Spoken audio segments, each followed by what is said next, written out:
한 주간 평안하셨습니까? 네, 오늘은 우리가요, 설교 제목을요, 기적이 머무는 성도라는 제목으로 함께 말씀을 나누고자 합니다. 오늘날 우리가 살아가는 시대는 어쩌면 기적을 보기 힘든 시대가 아닌가라고 이렇게 이야기할 수 있습니다. 이 시대는요, 그야말로 첨단 과학이 지배하는 시대라고 할 수 있습니다.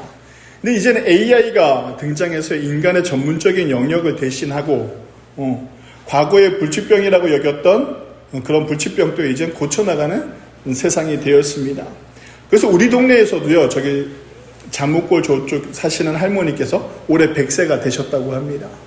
그러니까 100세가 되시는 그런 건강한 삶을 우리가 살아가고 있습니다. 이제는 지구를 넘어서요, 우리가 우주를 향해서 더욱더 많은 일들을 세상이 하고 있죠. 인간의 지성과 기술이요, 바베타처럼 높아지고 있습니다. 어쩌면 그래서 더욱더 하나님을 믿는다라는 것이 어려운 시대가 되지 않았나, 예수 그리스도를 영접한다는 것이 어려운 시대가 되지 않았나라고 이렇게 생각을 합니다. 하지만 아무리 시대가 발전하고 인류가 발전한다 할지라도 그 인간의 삶은 별반 다르지 않다라는 겁니다. 우리의 인생사요, 고난과 고통 속에 살아가는 것은요, 세상의 발전과는 아무 연관이 없다라는 겁니다. 세상이 발전한다 할지라도 내가 살아가는 내 삶 속에서 나에게 오는 고통과 나에게서 오는 아픔과 삶에서 오는 그런 외롭고 쓸쓸하고 또 슬프고 고통에 있는 그런 삶들은요, 여전히 우리에게 머물러 있다라는 것이죠. 우리 인생사가 아무리 세상이 좋아졌다 할지라도 우리의 인생사는 그 고통과 아픔 속에서 살아간다라는 겁니다. 오늘 우리가 본 본문 시편 107편은요, 어떤 이야기냐면 고통 속에 있는 사람들의 이야기를 나열합니다. 네 종류로 나열하는데, 그 첫 번째는 거칠고 황량한 광야에서 길을 잃고 방황하는 사람들에 대한 이야기를 합니다. 시편 107편에서요.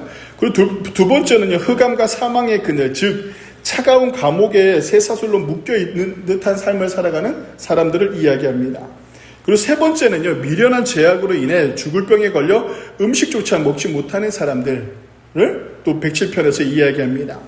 그리고 마지막으로 네 번째 107편에서 이야기하는 사람들은, 고통 속에 있는 사람들은 어떤 사람들을 이야기하냐면 망망대해에서 거친 풍랑을 만나 혼이 녹아내리는 두려움에 빠진 사람들을 쭉 나열을 합니다. 이것이요, 이 네 가지의 분류로 나열한 107편에 나와 있는 내용들입니다. 이 네 부류의 사람들에게는 한 가지 공통점이 있는데, 그게 뭐냐면 그것은 바로 인간의 힘과 수단과 노력으로 도저히 해결할 수 없는 절대적인 한계와 절망의 벽을 만난 사람들을 쭉 나열하고 있다는 점이죠. 그런데 이렇게 쭉 나열하고 있다가 갑자기 오늘 우리가 본 본문 시편 107편 21절에 이렇게 외치는 겁니다. 뭐라고 외치냐면 여호와의 인자하심과 인생에게 행하신 기적으로 말미암아 그를 찬송하리로다. 그러니까 이게 어떤 내용이냐면, 이 네 가지의 고통 속에 살아가는, 절망 속에 살아가는 사람들에게 무엇을 얘기하냐면 여호와의 인자하심과 인생에게 행하신 기적으로 말미암아 그 모든 것들을 극복할 수 있다라고 이렇게, 극복했다라고 이렇게 시편 기자는 이렇게 선포하고 있는 내용이라고 할 수 있죠. 그러니까 우리가 오늘 시편 107편을 말씀을 통해서요, 과연 나는 어떤 인생을 살아가고 있는가? 나는 이 기적으로 말미암아 하나님을 찬송하고 있는가라는 것입니다. 여러분들의 삶의 기적을 경험해 보셨습니까? 나와는 다른 이야기로 받아들이고 있지는 않는지 한번 생각해 보시기 바랍니다. 우리가 오늘 핵심적으로 기억해야 될 단어는 기적입니다. 기적. 그리스도인들에게 나타나는 것은 무엇이다? 기적입니다.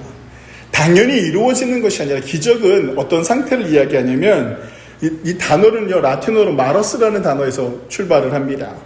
이것은 해석을 하면 어쩌면 놀랍다, 희한하다라는 뜻을 가지고 있습니다. 그러니까 이게 무슨 의미냐면 세상에서 이게 이런 일이 벌어질 수 있다고? 근데 벌어질 수 없는 일이 뭐 한 거예요? 벌어지는 거. 그러니까 가장 기적적인 것들이, 예수님이 행하신 기적 중에 가장 우리가 잘 알고 있는 기적이 뭐가 있느냐면 나사로가 죽었단 말이죠. 나사로가 죽어서 며칠 동안 그 무덤에 있었습니까? 3일. 근데 그 나사로를 부르니까 나사로가 어떻게 해요? 걸어 나왔단 말이죠. 그것을 우리는 기적이라고 얘기하면 상상할 수 없는 일들이 사람의 생각으로는 도저히 이해할 수 없는 일들이 일어나는 것을 기적이라고 이야기합니다. 이런 일들이요, 우리 삶에 있어야 된다는 겁니다. 성령 강림주의를 보내고 우리가 성령을 받은 우리 그리스도인들의 삶 속에서요, 이런 기적들이 나타나야 된다는 것이죠. 수학자이자 신실한 신자였던 파스칼은요, 이런 이야기를 했는데요. 한번 잘 들어보십시오. 믿음의 기적이 없다면 나는 기독교인이 되지 않았을 것이다 라고 이렇게 얘기합니다. 그러니까 내가 예수님을 믿고 내가 예수님을 영접했는데 내 삶의 기적이 예수님으로 말미암아 오는 그 기적이 없다라면 나는 기독교인이 되지 않았을 것이다 라고 이렇게 이야기합니다. 그렇다고 해서 이것이 너무 기적만 바라보고 살아가는 신앙을 이야기하는 것은 아닙니다. 그만큼 기적은 믿는 사람들과 아주 밀접한 관계에 있다는 겁니다. 성도 여러분, 기적은 특별한 사람에게 나타나는 것이 아닙니다. 기적은 영적으로 뭔가가 더 특별한 사람에게 나타나는 것이 아닙니다. 목사님이니까 목사님을 통해서 기적이 나타나겠지라고 이야기하는데 그렇지 않습니다. 기적은 누구에게 나타납니까? 나에게. 꼭 기억하십시오. 기적은 어디로 나타난다고요? 나에게 나타나는 것이 기적이라고 할 수 있습니다. 그렇다면 우리가 오늘 본문을 통해서 이 기적은 어떻게 우리에게 임하는가라는 것입니다.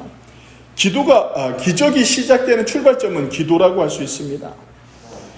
인생의 밤을 만났을 때요, 기적을 일으키는 가장 첫 번째 열쇠는 바로 기도입니다. 기적은요, 우연히 일어나는 로또가 아닙니다. 기적은 하나님의 주권적인 역사이며 그 역사를 가동하는 인간의 유일한 통로가 바로 기도라는 것이죠. 남아프리카의 위대한 신학자이자 기도의 사람이라고 일컫는 앤드류 머레이라는 사람은요, 이렇게 이야기했습니다.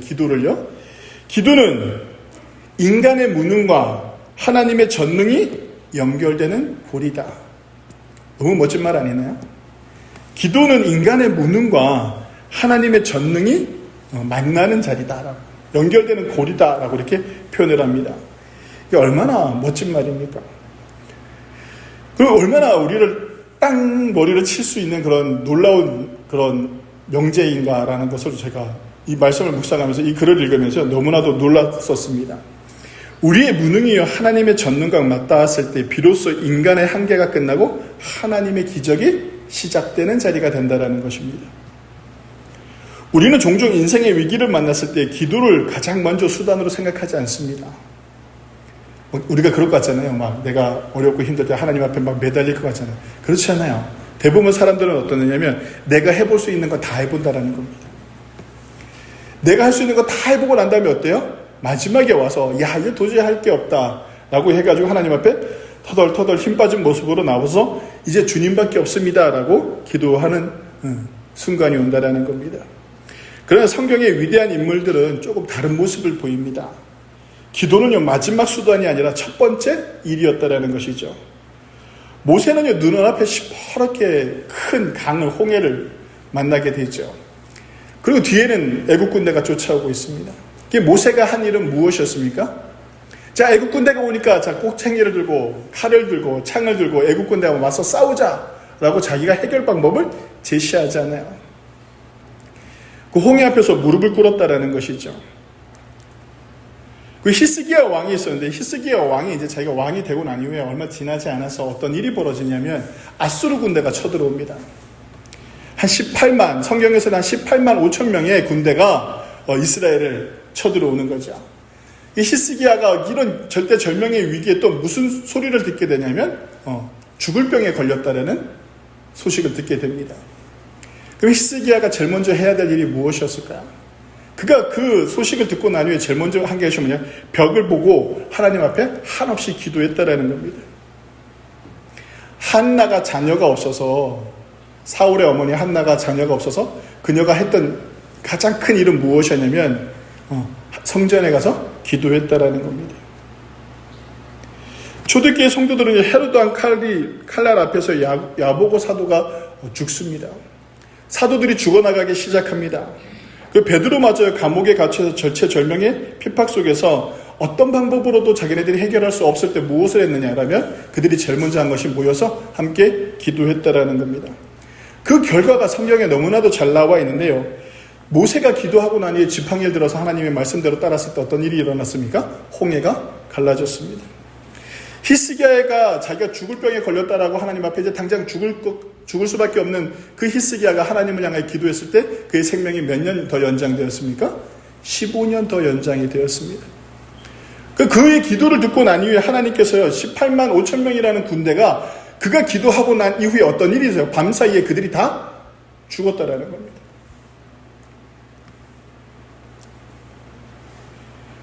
인간의 힘으로 해결할 수 없는 그 문제들, 그 다음에 베드로가 감옥에 갔다라는 그 이야기를 듣고 베드로와 함께 있던 사람들이 집에 모여서 베드로를 위해서 기도할 때 어떤 일이 벌어집니까? 그가 닫혀있던 감옥 문이 열리는 놀라운 기적을 경험하게 되는 것이죠. 우리가 해야 하는 것이 무엇입니까? 라고 한다면 내 삶의 기적이 나타나는 삶을 살아야 된다면 어떤 것이 있어야 됩니까? 라고 한다면 그곳은 어디냐면 기도의 자리입니다. 그 기도의 자리를 만들어갈 수 있어야 됩니다. 솔로몬의 마지막 기도가 있는데요. 솔로몬 성전을 막 아름답게 짓고 난 이후에 낙성식이라는 걸 합니다. 낙성식에서 이제 솔로몬이 많은 백성들을 앞에 놓고 기도합니다. 그 기도 내용이 어디에 나오냐면 열왕기상 8장과 역대하 6장의 구약성경에 나오는데요. 낙성 기도를 이야기하면 어떻게 이제 표현할 수 있느냐면 왕상 8장 37절에서 39절에 이렇게 기도합니다. 제가 좀 간략하게 그 내용을 추려서 한번 읽어드릴게요. 그러니까 낙성 기도를 드리는데 그 핵심이 무엇이냐면 주님, 만약 이 땅에 기근이 들거나 전염병이 돌거나 곡식이 시들거나 메뚜기나 황충이 들거나 혹은 적국이 와서 이 성을 에워싸는 위기가 올 때, 즉 인간의 힘으로 해결할 수 없는 거대한 재앙과 고통이 찾아왔을 때 주의 백성이 자기가 당한 재앙과 고통을 깨닫고 이 성전을 향하여 손을 펴고 무슨 기도나 무슨 간구를 하거든 주님은 하늘에서 들으시고 사유하시며 그들을 고쳐주옵소서라고 기도합니다. 그러니까 우리가 성전을 지었어요. 우리 교회가 만약에 성전을 지었다고 화려하게 아무렇게 진짜 성전을 지었고 난다면 우리는 낙성식에 뭘 얘기할 것 같아요? 자, 이제 우리가 앞으로 잘 될 겁니다. 교회가 지어졌으니까 이제 우리가 이제 부흥하는 날만 말씀입니다. 이제 여러분들 교회가 지어졌으니까 다 모든 것이 다 이제 새롭게 다 이루어질 것입니다. 라고 얘기해야 되는데 솔로몬이 무엇을 얘기하냐면 고통을 얘기한다는 겁니다. 그 솔로몬 성전을 짓고 난 이후에 백성을 향해서 당신들이 이 솔로몬 성전을 짓고 난 이후에도 여러분들의 삶 속에서는 고통이 올 것입니다. 라는 것이죠. 이 백성이 고통 속에 있을 때 하나님 그들이 무슨 기도나 무슨 간구를 하거든 주님은 하늘에서 들으시고 사유하시며 그들을 고쳐주시옵소서라고 이렇게 기도합니다. 그 기도의 응답으로요. 하나님께서 어떻게 말씀하시냐면 역대하 7장 14절입니다. 밤에 솔로몬에게 나타나셔서요. 하나님께서 그 솔로몬에게 말씀을 주시는데 어떤 말씀이냐면 역대하 7장 14절입니다. 제가 읽어드리겠습니다. 내 이름으로 일컫는 내 백성이 그들의 악한 길에서 떠나 스스로 낮추고 기도하여 내 얼굴을 찾으며 내가 하늘에서 듣고 그들의 죄를 사하고 그들의 땅을 고칠지라 라고 이렇게 말씀하고 있습니다. 성도 여러분, 하나님의 약속은 하나님의 능력은 다른 데서 오는 것이 아니라 기도로부터 출발합니다. 예수님께서요, 귀신 들린 아들을 고치고 난 후에 제자들이 묻습니다. 왜 우리는 이런 능력이 나오지 않습니까? 라고 물었을 때 예수님께서 제자들에게 했던 말씀이 무엇이었습니까? 기도 외에는 이런 능력이 나올 것이 없느니라고 이렇게 말씀을 합니다. 바로 약한 길을 떠나 나를 스스로 낮추고 내 무릎을 꿇고 눈물로 주님 앞에 기도하는 그 자리가 기적이 나타나는 자리라는 것을 꼭 기억하시기 바랍니다. 다시 한번 제가 말씀드립니다. 기도는 무능한 인간이 전능하신 하나님의 손을 움직이게 하는 은혜의 통로라는 것입니다. 그 은혜의 통로를 여러분들의 삶 속에서 만들어내시는 저와 여러분들이 되시기를 바랍니다. 그리고 기적이 이루어지는 방법은 어떻게 이루어지느냐라고 한다면 기적이 임하는 자리는 기도하는 자리라면 기적이 임하는 방법, 기적이 이루어지는 방법은 어떻게 이루어지느냐라는 말씀을 통해서 이루어진다라는 겁니다. 기적이요 철저하게 말씀을 통해서 역사하신다라는 것을 우리는 꼭 기억해야 됩니다. 본문 앞구절에 보면요, 107편 20절에 보면 이렇게 말씀하고 있습니다. 어떻게 말씀하고 있냐면 그가 그의 말씀을 보내어 그들을 고치시고 위험한 지경에서 건지시는도다라고 이렇게 말씀하고 있습니다. 그러니까 107편이 무슨 내용이라고요? 전반적으로 내용이 네 종류의 고통 속에 있는 사람들이 괴로워하고 있을 때 하나님께서 그들을 치료하시는데 어떻게 치료하셨느냐라고 하면 그가 그의 말씀을 보내었다라고 이렇게 성경은 말하고 있습니다. 그러니까 뭘 보냈다고요? 말씀을 보냈다라고. 고통 속에 있는 이 네 종류의 고통 속에 있는 사람들 가운데 있을 때 하나님께서 천사를 보내신 것이 아니라 뭘 보냈다고 성경에 말씀하고 있냐고요? 그의 말씀을 보내었다라고 이렇게 성경은 말씀하고 있습니다. 하나님이 이 세상을 창조하실 때 무엇으로 창조하셨습니까? 라고 묻는다면 여러분 어떻게 대답하십니까? 말씀으로. 말씀입니다. 빛이 있으라 하시니 빛이 있었습니다. 하나님의 말씀은 단순한 소리가 아닙니다.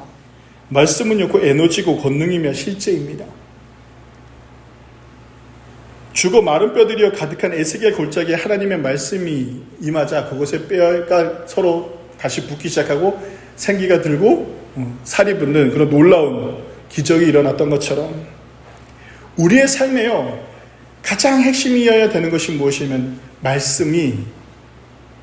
말씀이 있어야 된다는 겁니다. 예수님께서 이 땅에 오셔서 행하신 수많은 기적들을 보면 예수님께서 특별한 것을 하지 않습니다. 어떠한 퍼포먼스를 하지 않아요.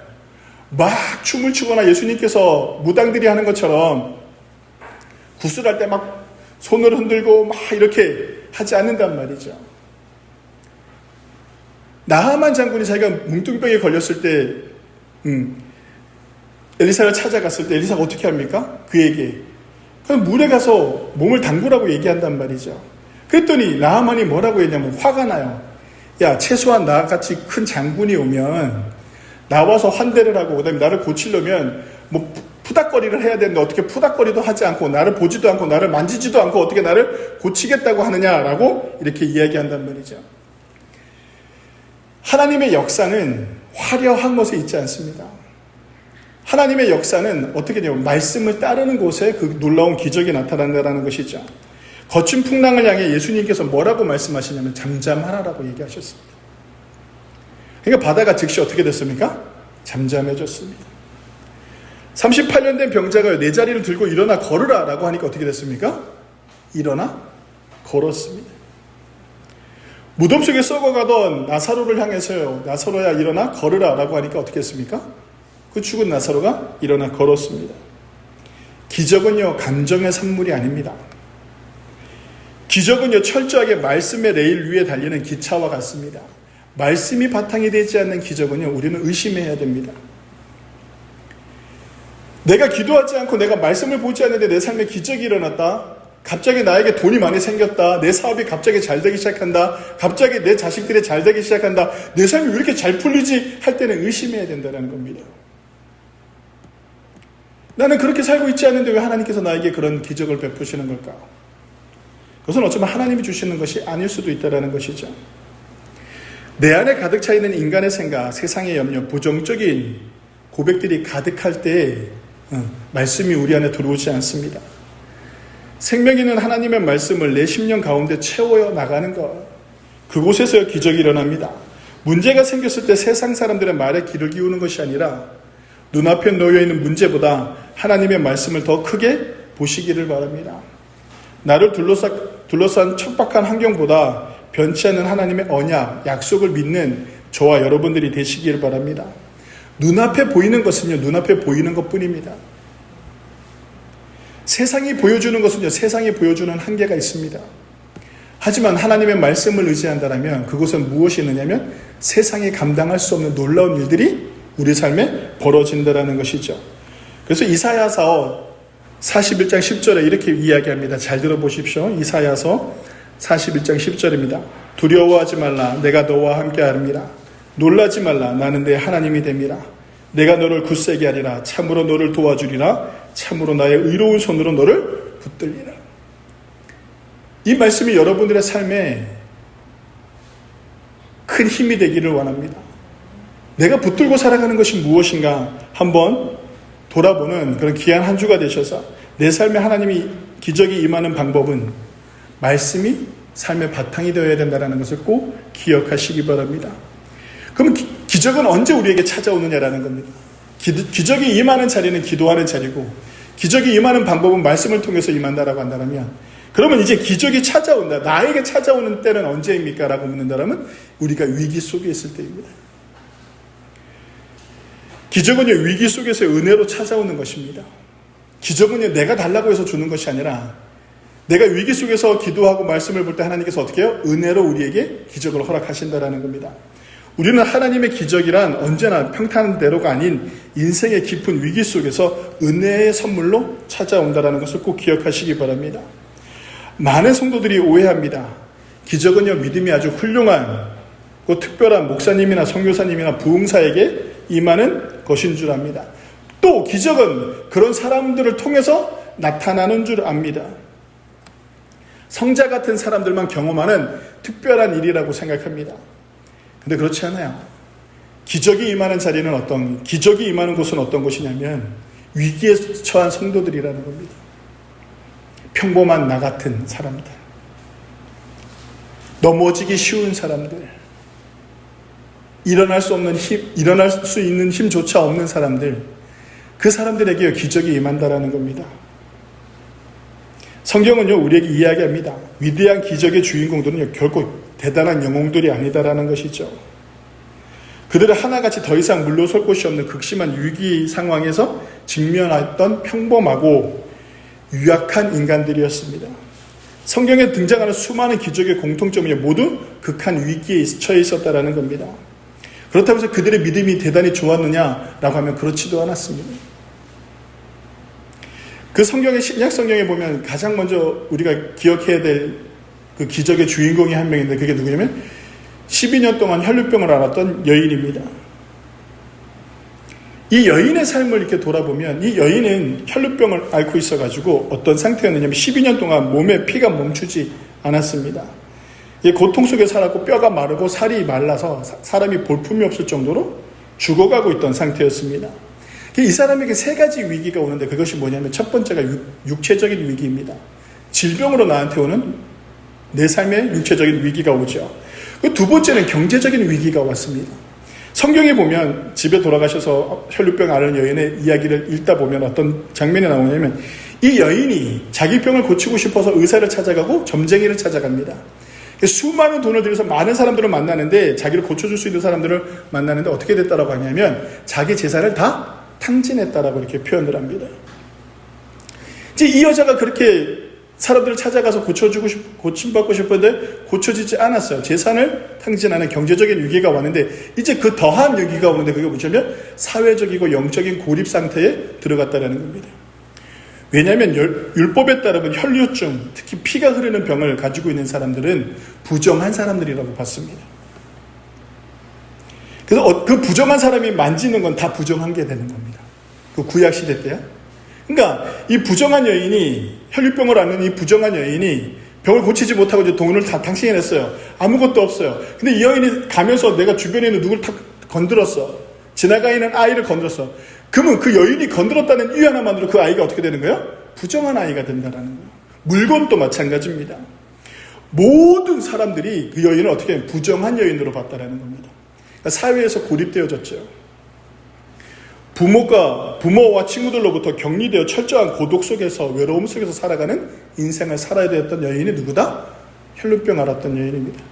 이 혈루병 앓았던 여인이요, 그냥 단순히 그냥 병이 있었던 여인의 문제가 아닙니다. 그 여인에게 육체적인 위기, 경제적인 위기, 사회적인 고립과 영적인 고립에 처해 있었다는 거죠. 이 여인은 하나님을 믿었을 것입니다. 근데도 불구하고 그 여인이 부정한 여인이라는 그 이유 하나만으로 예배의 자리에 나올 수가 없죠. 근데 그 여인이 예수님께서 오셨다라는 이야기를 듣습니다. 예수님이 기적을 행하시는 분이다라는 것을 알게 되었습니다. 그 여인이 어떤 일을 하냐면 많은 사람이 군중들이 많은데 그 군중들의 틈을 삐집고 들어간다라는 거예요. 그 부정한 여인이 어떻게 될 것 같습니까? 그 부정한 여인이요, 예수님의 옷자락을 딱 만지는 그 순간 그 여인이 기적이 일어나지 않았다라면 그 여인의 삶은 어떤 삶이 되었을 것 같습니까? 부정한 것이 우리 안에 들어왔다라고 해서 그 자리에서 어떻게 하냐면 돌로 쳐 죽입니다. 그러니까 이 여인이 예수님을 만나는 그 간절함은 무엇이냐면 목숨을 걸고 예수님께 향했다라는 겁니다. 이 여인이 대단한 여인이 아니었습니다. 성경에서 이 여인의 믿음이 좋았다라는 단어는 단 한 번도 등장하지 않았습니다. 근데 왜 이 여인에게 예수님의 놀라운 기적이 임했느냐라고 한다면 이 여인의 간절함과 이 여인의 절대절명의 위기 속에서 그 기적의 은혜가 찾아왔다라는 겁니다. 성도 여러분, 우리의 잘나고 못나고의 문제가 아니라 내가 얼마나 간절히 그 예수 그리스도의 기적을 원하느냐라는 겁니다. 그것을 믿고 있느냐라는 것이죠.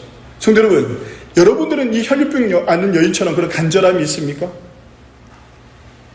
그 여인이 옷자락을 만지는 그 순간 성경은 뭐라고 했느냐면, 예수님이 말하기도 전에 그 여인이 예수님의 옷자락을 만지는 그 순간 성경에서 뭐라고 하냐면 그 여인의 혈류병이 다 말랐다라고 얘기합니다. 그리고 나중에 예수님이 걸어가시다가 나를 만진 여인이 누구냐라고, 나를 만진 사람이 누구냐라고 했을 때 그 여인을 쳐다보게 되죠. 그러면서 뭐라고 말씀하시면, 내가 구원에 이르렀다라고 예수님께서 이렇게 말씀하십니다. 따라 안심하라, 내 믿음이 너를 구원하였느니라. 예수님은요, 단순히 그녀의 몸만 고치신 것이 아닙니다.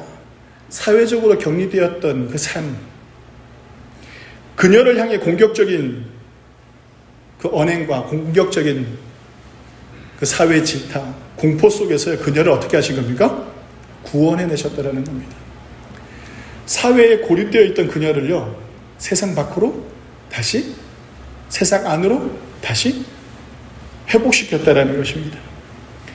그녀의 무너진 신부가 영적인 관계가 모두 회복되어지는 자리였습니다. 이것이 바로 기적입니다. 성도 여러분, 우리의 기적은 단순하지 않습니다.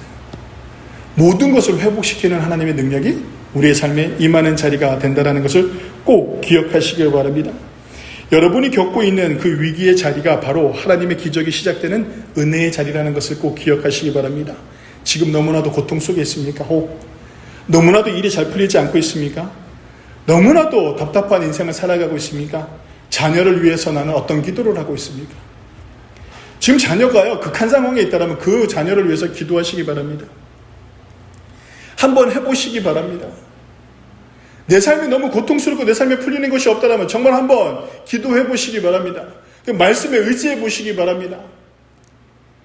그리고 철저한 그 믿음을 가지고 하나님 앞에 나오시기 바랍니다.